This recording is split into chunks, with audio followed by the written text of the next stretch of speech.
Right, okay, hello. Welcome back to A Drunk History of Middle-earth, a podcast where we take Tolkien to the tavern. I'm Chris, I'm joined by my wife Rebecca, and what we do on this podcast is we break down complex Tolkien topics as if you're talking to your mates in a pub. Becca's only seen the films thus far, and I am an all-out Tolkien nerd if you're joining us for the first time, which you might be because today is quite a popular topic. So do you want to say hello, Becca? Introduce yourself. Hello, Rebecca. Introduce yourself. Oh, ha, ha, ha. Hi, I'm Rebecca, and I know nothing about Tolkien. No, Well, that's a big lie. That is a big lie, especially... I know a little bit more about Tolkien. Yeah, you do. After... This is our 32nd... No, 32nd episode. Which is it's crazy to think. So yeah, the reason I thought bears introducing us again is because we're getting quite a lot of new people recently. Woo! It's been good. It's been good. We're also having people finding us from different avenues, which is pretty cool. So yeah, and to add into all that, the topic today is the Noldor Elves, which are some pretty important elves. They are essentially the main characters of the Silmarillion, pretty much. Do you know how I remember Noldor? Go on. Noddy. I used to think of that as well. It's the closest It's because word it's because to Nold. And he wears like an elf hat. Well, he is an elf, isn't he? Oh yeah. I think he might be. All right. Okay. Cool. Or a gnome. Aye. Oh yeah. Good point. Right. Okay. So, the Noldor are the second of the clans of elves. And if you're wondering, yes, we have done episodes on the first clan and on the third clan, which are the Vanyar and the Teleri, respectively. If you want to go back and listen to them, feel free to dig back through the catalogue.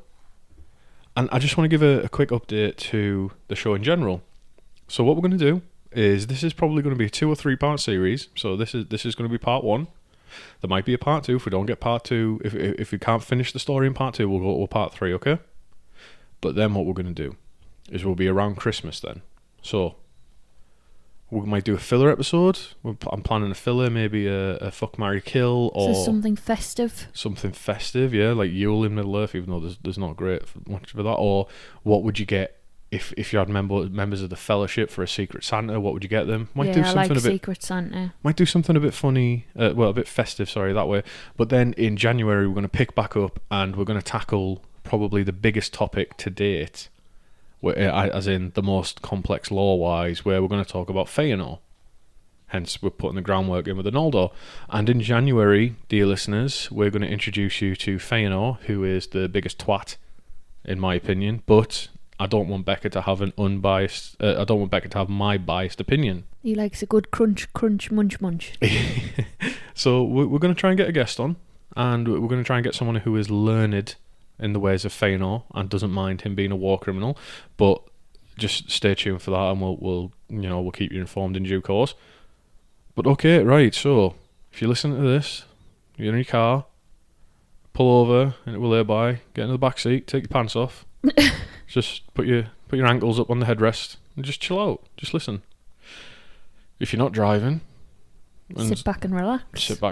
Yeah, with your ankles up on the dashboard. Put your ankles on the highest point you can think of, because then all the blood will rush to your head and you'll be able to understand the words better. The think and the badonka-donk. Yeah. It's not sexual, it's just physiological. Right, cool. Oh, also, just a quick one for any of the actual nerds who listen to this, as opposed to people who... We love all of our listeners, but if you listen to this and you're a bit of a Tolkien nerd already, I had a fantastic moment in Final Fantasy XIV earlier. I was queued up for a dungeon, and I got put into a group with someone called Glaurung. Now, my character's name is Húrin Galdason, as in Húrin, son of Galdor, and I started making jokes, like talking jokes to him, thinking he'd understand it. And I said, "Oh, Glaurung, that's a cool name. My son hates it, though." And I was just having a big chuckle. I was like, ha ha ha. And then I kept on with the kicker. I was like, he doesn't hate everything. Proper loves his sister. And the guy just fallen on deaf ears. It really was. The guy just obviously did not appreciate my incest jokes. "Oh, alas," said Beleg. "Alas." Right. I was going to say, at least you've got this audience that seem to love your incest jokes, your inappropriate jokes. Hopefully nobody from work really cares what I'm talking about. But then again, I was saying today when I was on a run with my friend that I don't really talk about work that much. Like, I don't talk about what I do in terms of work, so it really shouldn't fucking concern them. So if you listen to this and you do work with me, go fuck yourself. Right, the Noldor, finally. What do you know about the Noldor? That they like the middle portion, so they had like the second largest portion of elves because they were the ones who picked second. So did they have like, it was something daft like 36 to start with or something, I don't know. Do you know what's weird, right? I could not for the life of me remember these numbers. I had to go back and look them up and double and triple check them. You're not right, but you are closer than I was, and you don't do any research. Is that you admitting that I've done quite You don't know. I'm remembering some sort of form? I'm your biggest fucking cheerleader for this show. Like, you have learned so much. It's been fantastic to see. And you are, as everyone who listens to this podcast knows, Becca is a stand-in for you, for the audience. It's my job to go away and research it, but you have absorbed it and you've learned more as we go along. I think that's not polite to the audience. No. You are a stand-in for the audience, so like you might ask questions that they might have, or I'm explaining it as if I am to them. Because anyone who's listening to this who's already like an expert on Tolkien or whatever, then I think they're just listening in for me and you anyway. So that's nice. But the lore stuff, you know, I treat you as the audience stand-in, like, and just like the audience, you will have hopefully have learned and grown along, and you have. So I'm very proud of you for that. Thanks. Anyway, back to numbers. Well, no. The Noldor, they are probably the most significant elves of the First Age in terms of impact on the world, in terms of who they are and what they've done. The Vanyar and the Teleri don't really come as close as the Noldor. As I mentioned, we've already covered the Vanyar, and we've also covered the Teleri. The Vanyar are the golden retrievers of the elves, best boys and girls, and the Teleri are pretty chilling, and the Noldor Are they crafty, Noldors? The Noldor are very crafty in all sense of the word. Very good. The Noldor sit in the middle, which means that they've obviously, I think they've got middle child syndrome where they misbehave because they feel like they're being ignored. But they are unique in lots of ways. Like, I cannot take that away from them. Some of the greatest elves are of the Noldor. Some of the greatest people are middle children. That's neither of us, because we're both the oldest. Oldest. Anyway, right. So I just want to make a quick note on time frames, okay? There is something that I might refer to at various points throughout this series as a Valian year, and that is a unit of time that is used before the sun rises, because, as you know, the sun wasn't always there in Middle-earth. Tolkien had two different concepts of what a Valian year was compared to a sun year.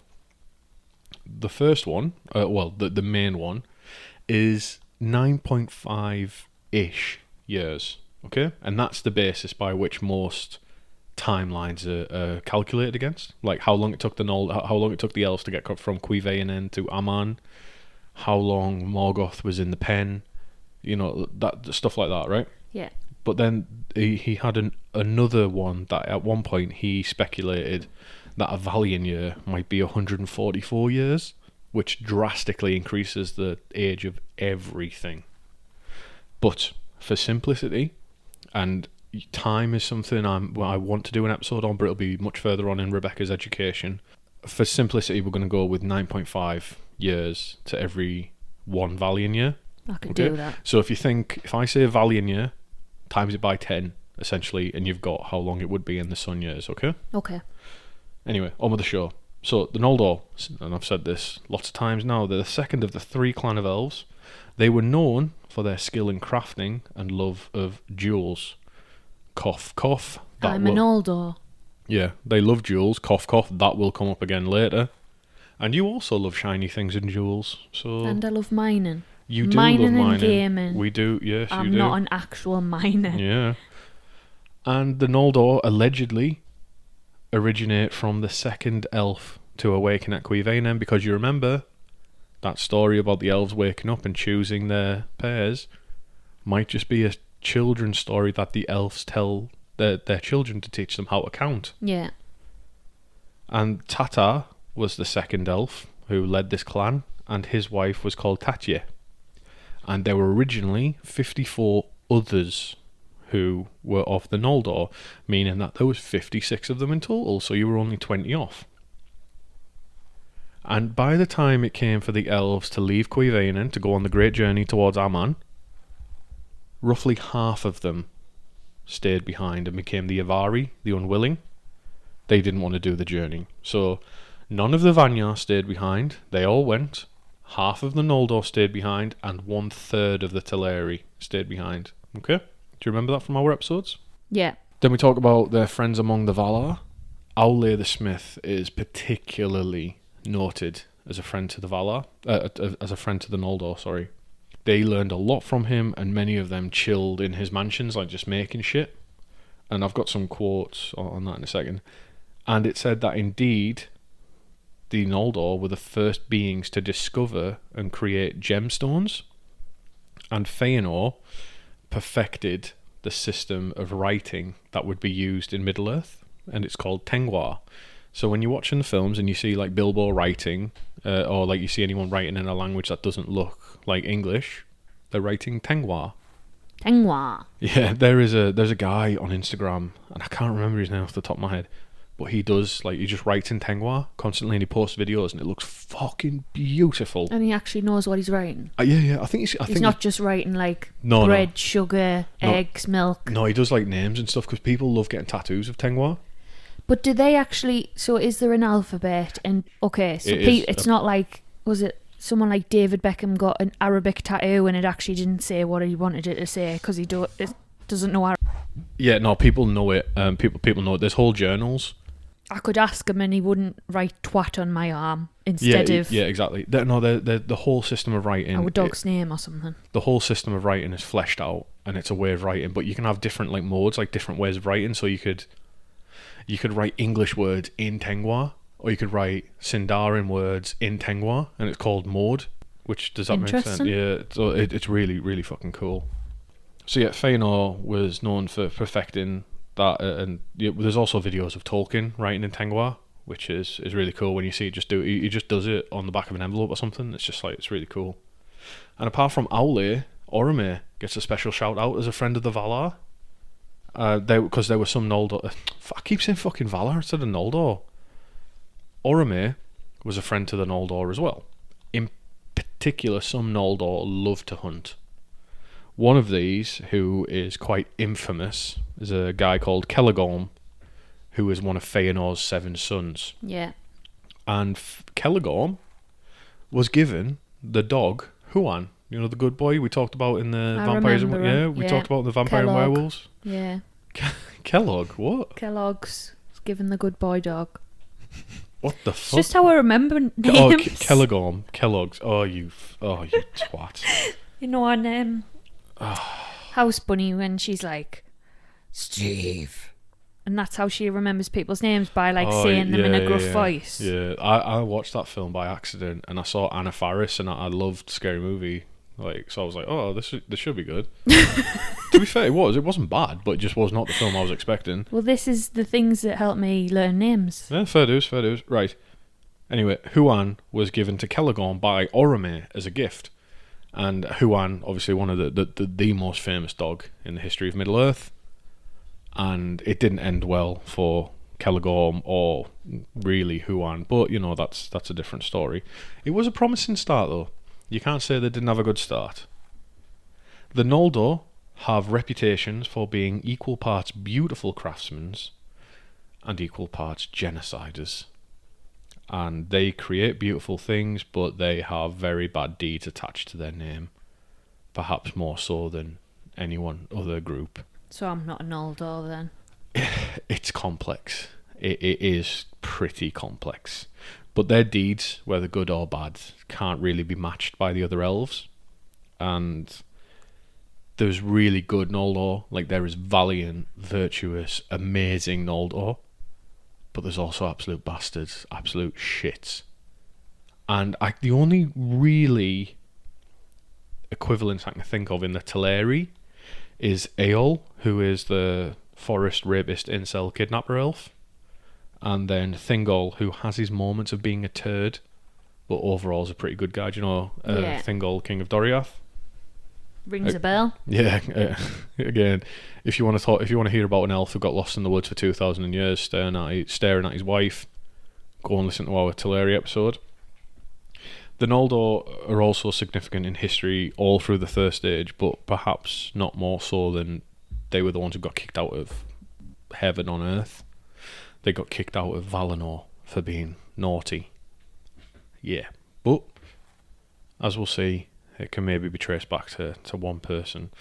The Valar essentially got sick of trying to stop them from hurting themselves and took the attitude that we might have to take with our daughter at some point and be like, well, fine, fuck you, go do what you want, but don't come crying back to me when it goes wrong. And it will go wrong. Yeah. And it does go wrong. The Noldor also have the unpleasant distinction of being the elves, and this is why I say it's complicated. They're the elves who have suffered the most at the hands of Morgoth. But again, the question comes up, just like with Turin Turambar, who is a human, but who was cursed by Morgoth. How much of it did they bring on themselves? That's why it's complex. It's that the nature of evil is difficult. But So you're saying that it could potentially be like a Robin Hood situation? what do you mean? Like people who actually deserve to be robbed, or... Such a difficult question to answer. You're a bad person for being Robin Hood and robbing people. But you're robbing the rich to give to the poor. The thing is, there's no real elves. So, like, do you know we talked about in our Hell episode? We talked about how the Nazgul are condemned to wander in the void, perhaps with Sauron, and how Sauron is condemned to the void, just like Morgoth and Saruman as well, right? Yeah. There's no real elves who are that beyond redemption that they won't get a chance to be reincarnated. Feanor, arguably the biggest dickhead of all the elves, and his sons, a couple of his sons are out and out fucking evil, but not truly evil, that they won't ever get a chance to be rehabilitated. So it's very complex. It is. So I'm just giving you the heads up there. But then again, some of the best elves to ever live are over the Noldor. Galadriel, the big lass. She's 6 feet 4 inches tall, according to Tolkien. Is that actually big? Yes, that is big. Like in comparison to other elves? Yes, Okay. she is as tall as she was tall as most men, and she is tall among elves. And the only ones who beat her in terms of height are elves. Okay. And Numenorians, I think. But she's tall, regardless, right? 6 foot 4 inches tall. That comes from the Book of Unfinished Tales. And she's probably the most famous of Noldor elves, in particular because of her part in Lord of the Rings. You know, I don't need to explain it to you and Blonde, anyone. flowy hair woman. Yeah, exactly. Blonde, Does a flowy hair. screechy, crazy face. Yeah. In his place you would have a queen, as beautiful and terrible as the dawn. Yeah, something like that. That one. And then and then after that she's like, oh, I've passed my test. I will go into the West. Yes. Anyway, she there's some theories that she's kind of like a stand-in for like the Virgin Mary or like some kind of holy figure within Lord of the Rings. If I have been going down a massive Catholic rabbit hole with Tolkien recently, it's been absolutely fascinating talking about it and researching it, and so much has been written about it. But in the interests of sticking to the subject, we'll go on. But yeah, her story is great. It's amazing, and it's worthy of its own episode. I've said this time and time again. But for anyone familiar with the way we do these overviews, we will do a sky-high view first. I will mention these notable people. But now we are talking about history and geography. We're not talking about biographies at the moment. But biographies will come. Does that make sense? Yep. Glorfindel is another one. You might not have heard so much of him, but anyone who's read the books, I've heard his name. you have heard Glorfindel, or Glorfindel, as some people say. But his full title is Glorfindel of the House of the Golden Flower. And he is a famous Noldor, which is the singular for a Noldor elf, is Noldor. He's famous for yeeting a Balrog off a cliff. He 1v1s a Balrog, just like Gandalf, and yeets it off a cliff, just like Gandalf. Nice work. Yeah, this was during the fall of Gondolin, the hidden city of the Noldor, which was built by Turgon, the king of the Noldor. Well, the king of Gondolin. I don't think it was the High King of the Noldor. I think that was Finarfin. At that point, anyway, we'll go on with that. But anyway, so Glorfindel dies, and he has. So it's after all this, right? That they get kicked out of Valinor and they go to Middle Earth.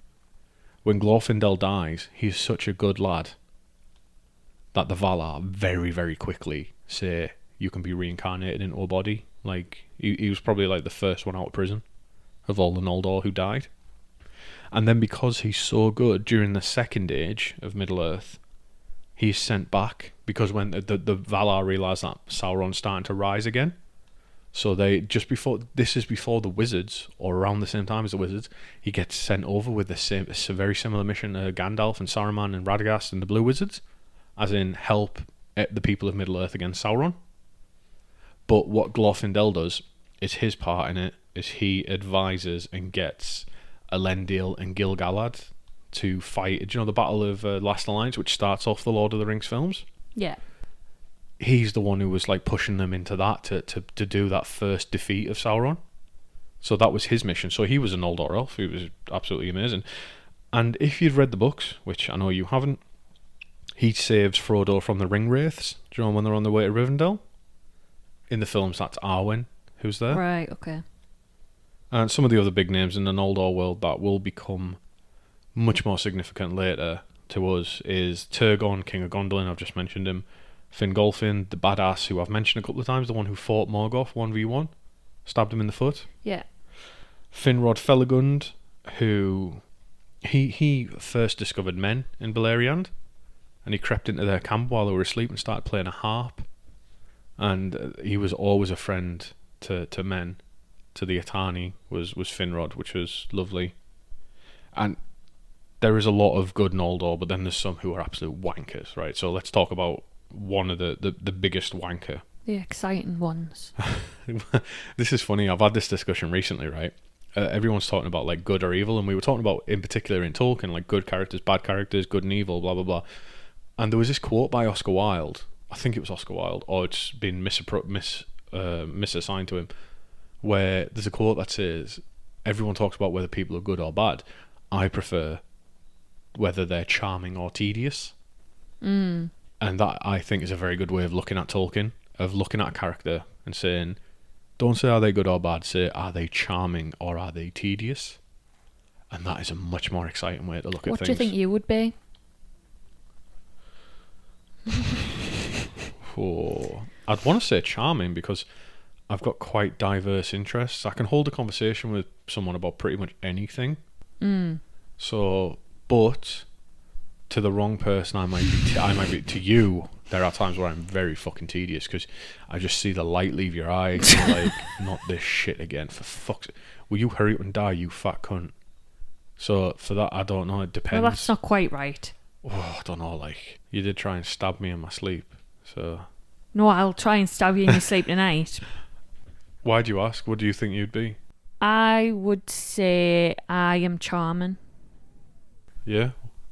Dare I ask because why? I care more about other people than myself.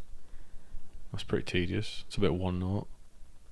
I think people who care Here she goes, asking me on my quite days a lot again. about themselves Ugh. are tedious people. Yeah? Because they don't know when to shut up. Oh. Well, perhaps quite thematically then, you might not like Feanor because he is someone... Who does like him? There are a lot of people who like Feanor. And you've got to separate it whether they like him for charming reasons or because they just want to fuck him. You know, you've got to distinguish Want to fuck that. him as in There's a lot of people who are get very in the bed? Yeah, there are a lot of people who are very horny for elves, like ridiculous. We Why though? we talked last time about the Angbangers. Do you know the people who want to shag Morgoth and Sauron and think that they want to see them bum each other? But elves are probably the least interesting sexually in Tolkien then. any other race. Well, apart from humans, because obviously, like, Well- that is boring. Why would you want to fuck a human when you've got a chance of the whole Tolkien universe? I've said this before. I want to fuck a dwarf, man or woman. It doesn't care. They look the same. I want to fuck a dwarf, and I want to pull his back hair like a ponytail, and I want that to be the kinky bit, like pull my nipple hair. Right, okay. You're beginning to sound quite tedious. I am visibly aroused. No, that's just my chisel. But no, Tolkien wrote. We went over this before. Tolkien wrote that elf orgasms would be too strong for most humans. Like it would like knackers. Yeah, it's just the whole. And the way they shag is too Definitely much. my vampire shit. Yeah, Tolkien did right. For anyone who's interested, it's in the book, the Nature of Middle Earth. Tolkien wrote that not fucking vampire, elvish lovemaking and orgasms is too intense for humans. But that's why there's only been like two. Like there's been 3 pairs of human elf marriages throughout the ages. So you know that Arwussy and Aragorn could only survive the Arwussy because of his bloodline of Númenor. Why has it took this turn? I don't know. It's got weirdly. I must be frustrated. Right. Let's talk about the big lad. I think he is charming because he's certainly not tedious, but he's a total cunt. Is Feanor, and he's probably the most famous elf in general. He is the creator of the Silmarils, the reason the Noldor go into exile, and I'd say a catalyst for pretty much most of what goes wrong in the first stage of Middle-earth. Morgoth as literal Satan probably played a bit of a part, but I think that's just Feanorian propaganda. I think that's just a good PR team from him. Feanor had 7 sons who all swore an oath to stop at nothing to get the Silmarils back, which we'll go over on another episode, but that did not go well for any of them. Nor did it go well for most of the other elves that they encountered because of this fucking oath. There is an emoji that we use in a Discord server that is just Feanor no, which is to be used whenever someone takes an action that could be easily prevented. Just a Feanor no. Anyway, right, let's go to the beginning of their history now that we've had a good overview of the race, right? So the Noldor, second of the great clans of elves. Wait. Oh, So go on. he was the only bad one? No, his sons are wankers as well. And then I mentioned Eol, who is a bit of a rapist incel, and then his son Maeglin, who betrays Turgon and reveals Gondolin to Morgoth, causing the fall of Gondolin. Who else is an evil? So Celeborn, well, arguably all of his sons are evil because of the things that they do. Who else? Fuck. Sadot? No.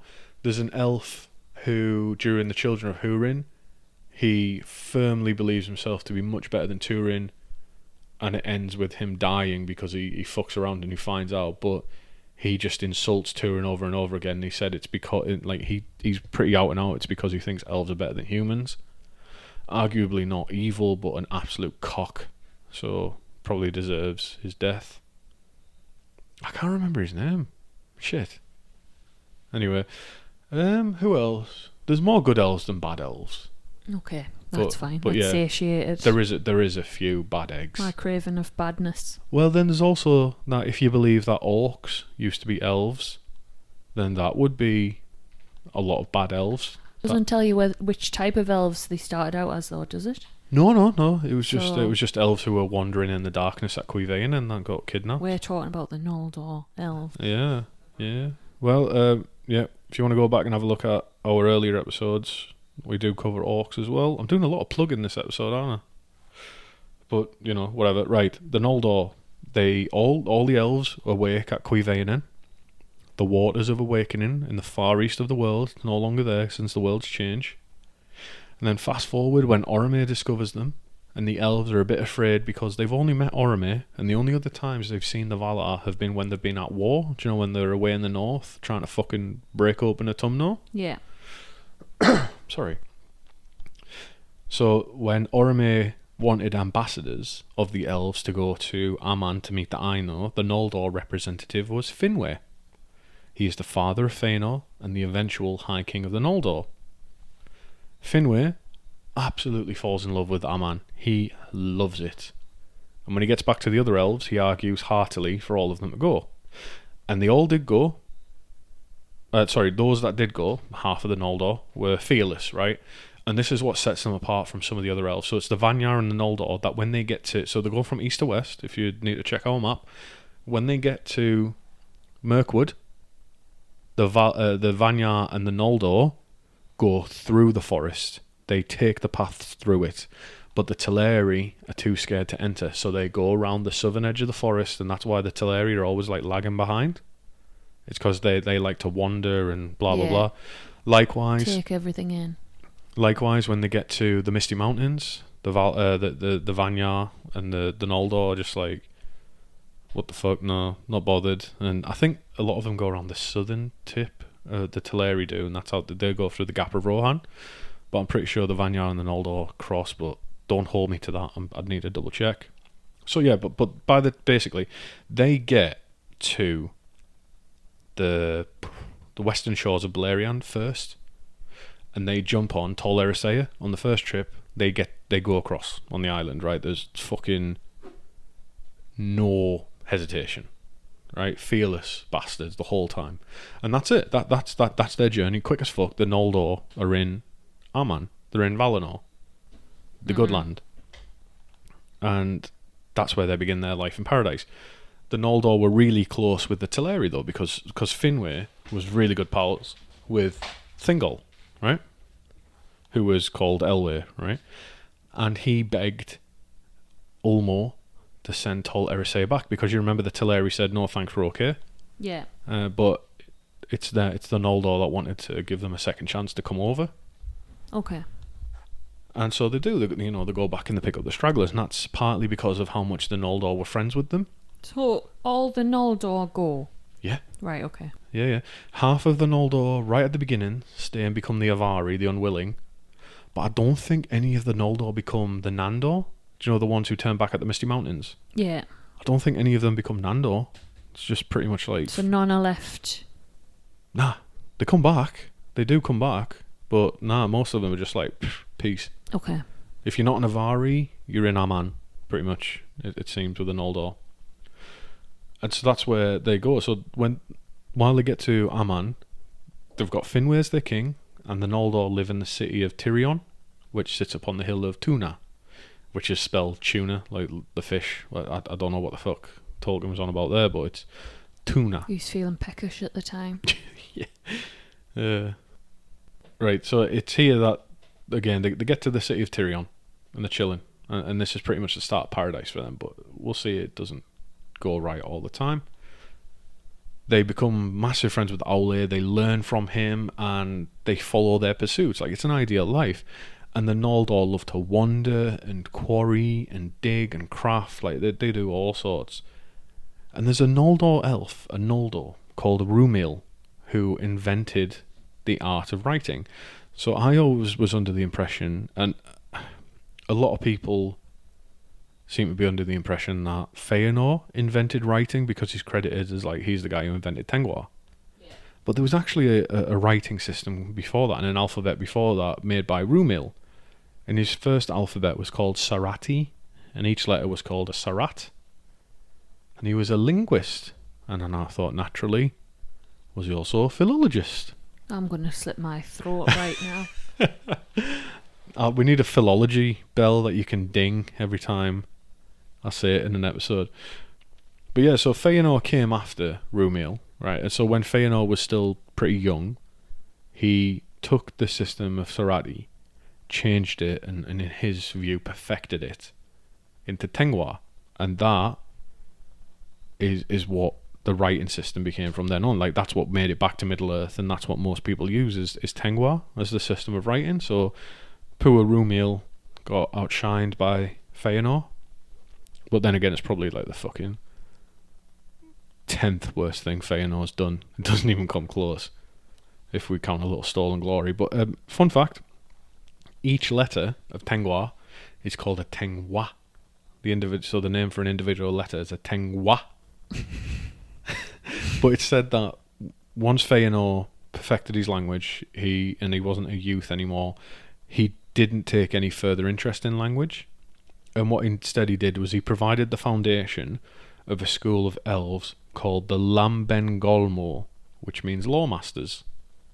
And the most famous of this school of elves, apart from Feanor, who is famous for other shittier reasons, is a very wise Noldor elf called Pengaloth, who is the lawmaster of Gondolin. So he's a very well-known... The what master? Law. Lore. Lore. Okay. Lawmaster.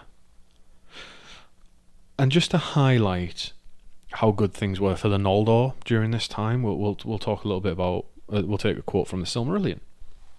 And it says, "Great became their knowledge and their skill, yet even greater was their first thirst for more knowledge, and in many things they soon surpassed their teachers.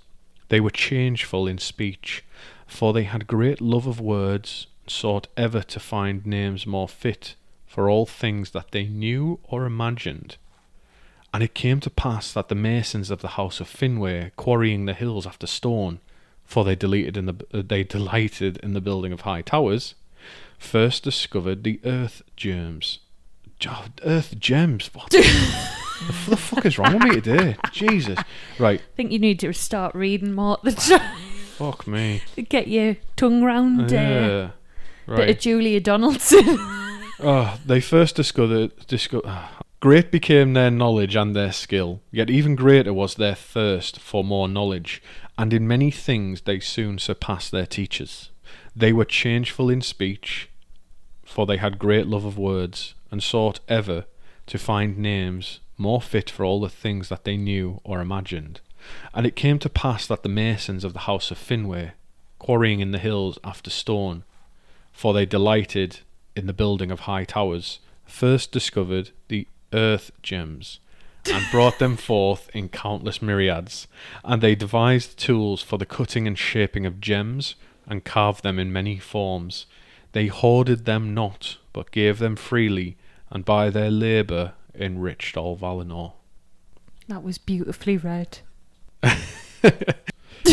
I love that scene in Snow White. It's my favourite at the very beginning of Snow White, where you see all of the seven dwarves mining for germs. Anyway, from that passage, can you see that the... Mr. Perfect. Yeah. But can you see from the passage that things were going really well for them? Yeah. That sounded pretty cushy. It does, doesn't it? Like, you're just building... Sounded like the seven dwarves. Yeah, you're just getting good shit. Like, it's been... Interestingly, one of Feanor's sons becomes super duper rich because of how good he is at communicating with dwarves, because they love like gems and shit together. But so stuff's going good for the Noldor because there's a suspicious lack of a certain satanic figure up to this point. And as anyone who has listened to earlier episodes knows, or is familiar with the Silmarillion, the Noldor, and indeed all of the elves, were brought to Aman because they feared what Morgoth would do to them. The Valar feared what Morgoth would do, so they summoned them to Aman. And during this time, Morgoth was brought forth from Autumno by Tulkas and cast into Mandos for 3 ages, which comes out to about 2,000 years. And in these 2,000 years, the elves get to Aman, settle down, and just start living a happy life. But eventually, he gets out. He gets out the pen. He's fresh from the pen. Okay. Yeah. And he's confined to Valinor until he can be trusted again. And so Morgoth is a sneaky bumhole, and he decides to make himself sickly, sweetly helpful. He's saccharine as fuck. He goes here, there, and everywhere, trying to help everybody. Tulkas is fucking fuming every time he walks past. He clenches his fists because he knows he's a bastard. Manwë doesn't understand because Manwë's heart's completely free of evil. He's like, all right, okay, he said he's cured, sound. All right, just keep an eye on you for a bit, make sure, and then go. So he doesn't have any doubts, but Tulkas does. But what Morgoth is doing is he's smiling and he's saying stuff, but he's doing that thing that we've all had done to us, where he's pretending to be nice, and you think he's being nice, but he's actually stirring shit at the same time. Like, he'll come to you and he'll say something really backhanded, like he'll go to the Noldor Elves and he'll be like, wow, considering everything that the Valar have put you through, moving you here, you're doing really well. This is such a beautiful house. Do you know, like, stuff like that? Like, Yeah. where then unconsciously they're starting to think, yeah, we did go through a lot to get here, actually. Yeah, what the fuck? And then, like, they'll be talking to their friends I've later. been one of those shits. Yeah, and then they'll be talking to their friends I've later. been a shit stirrer Yeah, before. well, that's exactly what he's doing. He's just shit stirring.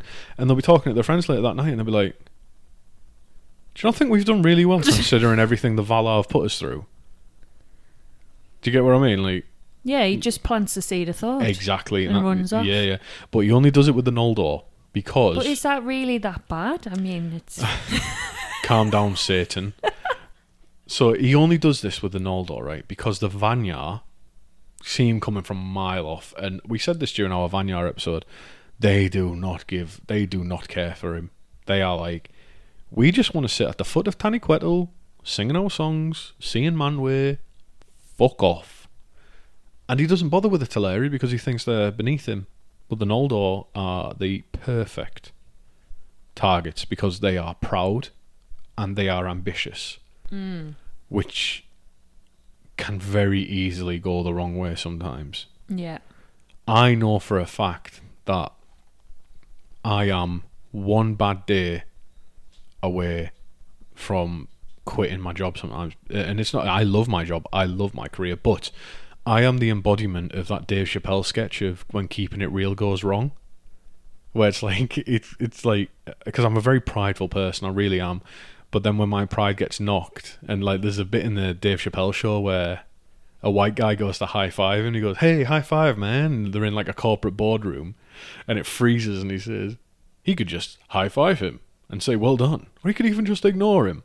But you're about to see when keeping it real goes wrong. And it unfreezes and he goes, man, get your fucking hand out my face.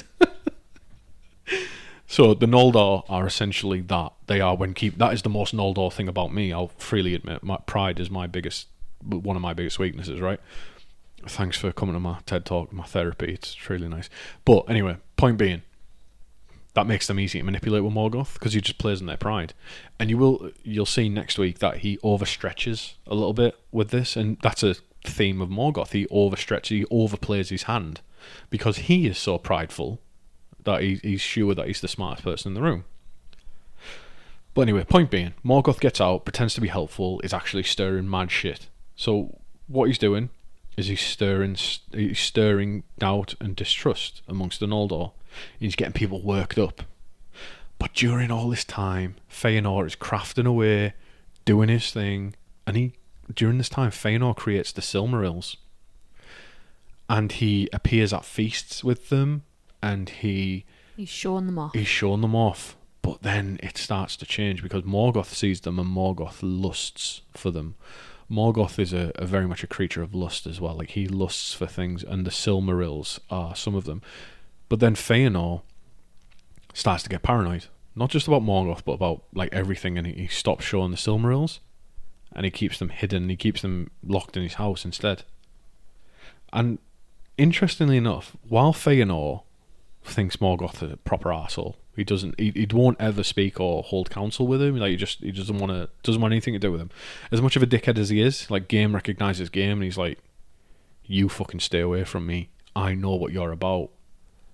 And Morgoth, but what Morgoth does is later, when something kicks off with Feanor, Morgoth tells everyone that Feanor learned everything from him and that he'd been teaching him in secret to make Feanor look worse. Yeah. And it's not true. There's an important bit of information here that I want to give you. It's about Feanor's mother. She's called Miriel.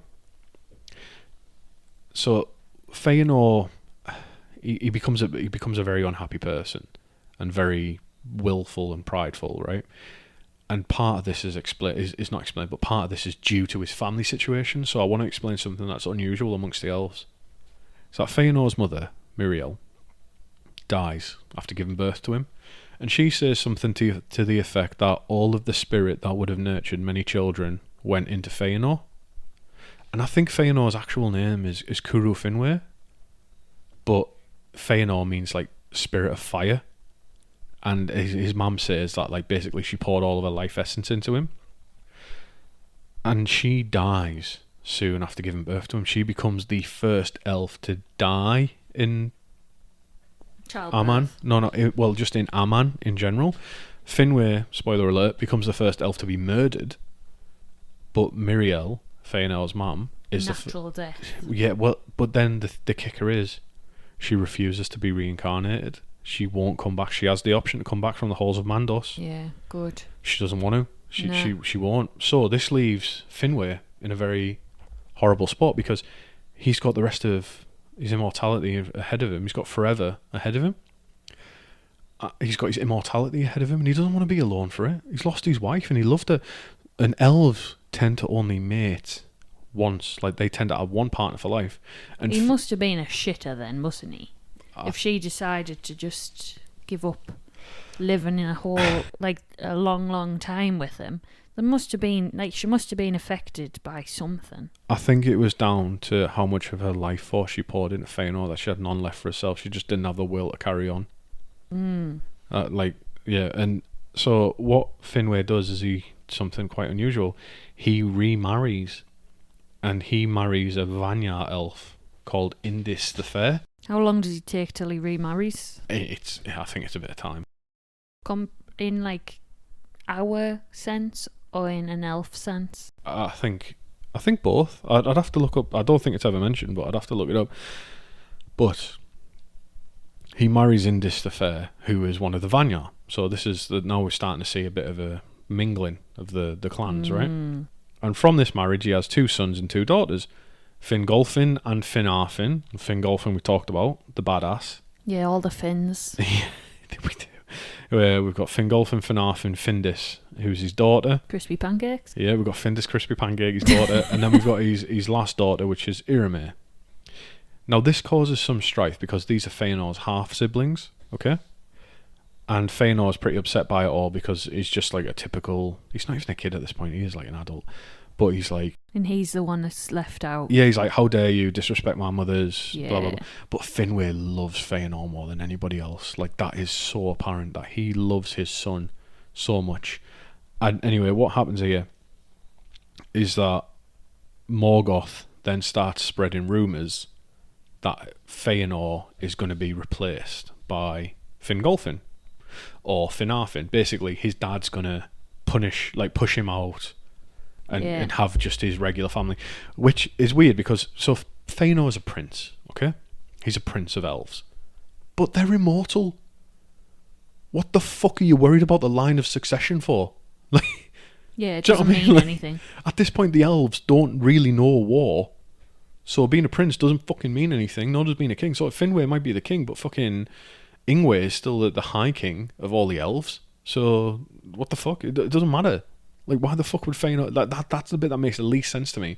Is why the fuck would Feanor be bothered about the line of succession in beings who fucking live forever? Like, it... Anyway, whatever. And just to reflect that, so we had a quote for what it was like when time was nice in Valinor, and now we'll look at what we'll have a quote from the Silmaril, and hopefully I don't fuck it up this time. Good luck, and don't fuck it up. And when Melkor saw that these lies were smouldering, and that pride and anger were awake among the Noldor, he spoke to them concerning weapons. And in that time the Noldor began the smithying of swords and axes and spears. Shields also they made, displaying the tokens of many houses and kindreds that vied one with another. And these only they wore abroad, and of other weapons they did not speak, for each believed that he alone had received the warning. And Feanor made a secret forge, of which not even Melkor was aware, and there he tempered fell swords for himself and his sons, and made tall helms with plumes of red. Bitterly did Matan rue the day when he taught the husband of Nerdanel all the lore of the metalwork that he had learned of Aule. Thus with lies and evil whisperings and false counsel Melkor kindled the hearts of the Noldor to strife, and of their quarrels came at length the end of the high days of Valinor, and the evening of its ancient glory. For Feanor now began openly to speak words of rebellion against the Valar, crying aloud that he would depart from Valinor back to the world without, and would deliver the Noldor from thraldom if they would follow him. Which is a good place to end the first part of our story of the Noldor. The good times are at an end, because what the fuck do you need weapons for if you're in peacetime? And that is a question for our American listeners. So yes, that is the end of part 1 of the Noldor. I'm going to save the language part until part 3. So you've got 2, well, it might be part 2, part 3, whatever. I'm going to save that until the end. So that is the first part of the Noldor. And hold on to your honkers, because we're going to open up next time with part 2 with the exile of the Noldor and the flight to Middle-earth. The doom of Mandos, the crossing of the Helcarax Sea, the kinslaying 1, 2 and 3. We're going to explore it all. I have to hold on to my hat. Very calm, chill, zen. It's nice. I feel like the next episode will be exciting, fast-paced. And then I feel like the linguistic part will be soul-destroying. Well, if you want, I can just leave you out of the linguistic part. If you're okay with that, I can just... People might miss me. They might do, but if it's going to make you happy long term... That might be like the exciting bit of... like a little tidbit of excitement. Listen... to kind of break your speech up. For anyone who is listening to these episodes solely for the part where we get to the language so they can hear Becca groan, subscribe to her OnlyFans. Joking. I wish. I was talking to about this today when we were on our run, because she's a solicitor, right? And she was saying that a lot of people put their OnlyFans as expenses on their accounts, their business accounts. People expense OnlyFans, and I was like, I would never put a price on my wanks. Like, I'd find the idea of subscribing to OnlyFans absolutely fucking ridiculous with the amount of stuff that's out there. But then to put it through your business, what the fuck? She said, like, she's like, yeah, you've got to give, like, so, like, this only applies to English law, obviously, we're not American, but you've got to supply, like, 2 years of company accounts in most legal cases. Like, when you're doing something, they generally ask for two years of accounts. And she said, like, the amount of time she sees OnlyFans popping up. How is that even, like, how would that even cross your mind? You would hope that people with businesses, like, have some sort of common sense. How would that even come in? In your expenses? No, that's a false hope thinking that they have common sense. That some of the stuff she was telling me was fucking fantastic. Like, the good thing is, like, we never get into any details. Like, she never mentions names or anything, because frankly I'm not really that interested. But some of the stories she tells me is fascinating. I love hearing about people's experiences through work, and this was one of them. Like, there was one guy who bought brand new Mercedes for all of his family, and then sold the business to another solicitor, but because that solicitor didn't have a solicitor and didn't check the contracts, he's now lumped into paying for a family cars who aren't his as part of selling his business, part of buying that business. It's just fucking bizarre. But anyway, I don't know how we got here. So that was part 1 of the Noldor. Thank you very much for listening. If you can't wait for the next episode, which is going to be out in about 2 weeks, perhaps maybe a week, see how we go, then go back and listen to our other episodes. If you want to contact me, get hold of us on Instagram. We're his OnlyFans. It's get hold of me on big OnlyFans. Butts, and I cannot lie. Yeah, if you want to search for Drunk LOTR History Pod on Instagram, or just type in a Drunk History of Middle Earth, you can come and chat to me there. I am always always pinging away, aren't you? Always talking. When we get in the car and he forgets to turn his notifications off, ping, ping, ping, ping. People want to talk to me. It's lovely. Ping, ping, ping, ping. Yeah, it's lovely. I mean, twice this week, people I've not spoken to for years have actually found me again because of this podcast, and that's been lovely. Two different people. Small world. It's lovely. So we've got a lovely little community. It's very supportive.